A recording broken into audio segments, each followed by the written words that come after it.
মহাখালী বাস টার্মিনালে সংবাদ সংগ্রহ করতে এসে আমার এক ব্যক্তির সঙ্গে পরিচয় হলো, তার সাথে একটু কথা বলতে চাই।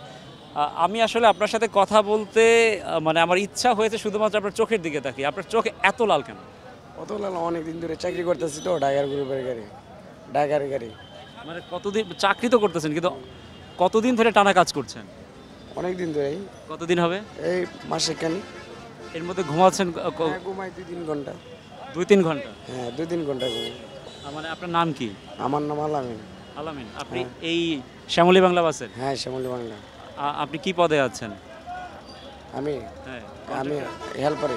হেল্পার। হ্যাঁ, তাহলে এই যে 24 ঘন্টা যে দিন, এর মধ্যে ঘুমান মাত্র 2 ঘন্টা, 2-3 ঘন্টা ঘুমাই। আর বাকি সময়টা শুধু বাসের মধ্যেই? হ্যাঁ, বাসের ভিতরে। তাহলে এই যে এত কষ্টের কাজ, পারিশ্রমিক কেমন পান? ভালোই পাই।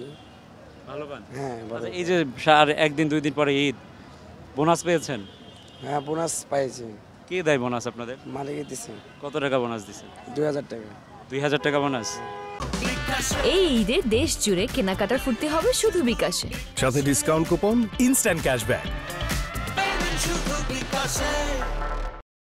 আর এই যে কাজ করেন, প্রতিদিনের আয় নাকি মাসিক আয়? না, প্রতিদিনই আই। মাসে কি পরিমাণ টাকা আয় করেন? মাসে আপনার 40-50 হাজার আয়। 40-50 হাজার? তো ভালোই, মাশাল্লাহ। আর এই যে আপনি যেমন নির্ঘুম কাজ করে যাচ্ছেন, আপনার যারা চালক তারাও কি একই অবস্থা? না, তারাও কি অবস্থায়। মানে ঈদের এই সময়টাতে কাজের চাপ খুব বেশি? কাজের চাপ বেশি, যাত্রীর চাপ বেশি, জামজটে ঘুমটুম হয়নি। ঘুম নাই? না। তাহলে এই যে সবাইকে বাড়িতে নিয়ে যাচ্ছেন ঈদ করানোর জন্য, নিজে কি বাড়ি যেতে পারবেন, ঈদ করতে পারবেন? না না না, এটা সঠিক বলতে পারিনি। সঠিক বলতে পারছেন না? আপনার গ্রামের বাড়ি কোথায়? আমার গ্রামের বাড়ি ময়মনসিংহ। ময়মনসিংহ? এবং ওই ময়মনসিংহ রুটেই তো আপনি? ময়মনসিংহ হালুয়াঘাট। ময়মনসিংহ হালুয়াঘাট। তাহলে এখন বাড়িতে কে কে আছেন? বাড়িতে আব্বু আছে, মা আছে, বোন আছে, ছোট বোন আছে। আচ্ছা, তাহলে এই পরিবারের যে সদস্যদের জন্য টাকা পাঠিয়েছেন বা কাপড় চোপড় কেনা? হ্যাঁ, টাকা পয়সা পাঠাইছি, ছোট ভাইয়ের কাছে টাকা পয়সা পাঠাইছি।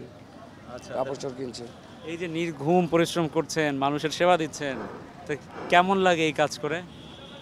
কেমন লাগবো, ভালোই লাগতেছে। ভালোই লাগছে।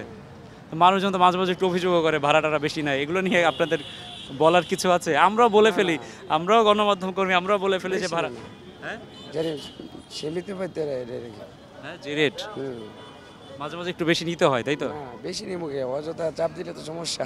আচ্ছা, ঠিক আছে। তাহলে আপনি এই ঈদের পরে তো বাড়িতে যাবেন? হ্যাঁ, এদের পরে বাড়িতে যাবো। আচ্ছা, ঠিক আছে, আপনার জন্য শুভকামনা রইল। আমরা আসলে কাজ করতে এসে নানা শ্রেণী পেশার মানুষের সাথে দেখা হয়। ঠিক আমরা যদি আবারও একটু যদি দেখি, আপনার নাম আবার একটু বলবেন? আমার নাম আলামিন। আলামিন। আলামিনের চোখের দিকে যদি আমরা তাকাই, আলামিনের চোখ একদম লাল হয়ে আছে। আলামিন টানা 5-7 দিন ধরে কাজ করছেন নির্ঘুম। আসলে যারা পরিবহন সেক্টরে জড়িত তাদের কিন্তু এভাবেই কাজ করতে হয়। তারপরেও আমরা বলবো, যারা পরিবহনের মালিক পক্ষ আছেন তারা যেন এই মানুষদেরকে একটু বিশ্রাম দেন, কেননা এই মানুষরা যদি বিশ্রাম না করে সেক্ষেত্রে তাদের যেমন স্বাস্থ্যের ঝুঁকি, তেমনি গাড়িও কিন্তু বড় ধরনের দুর্ঘটনায় ঘটতে পারে। এই ছিল এখনকার মতো।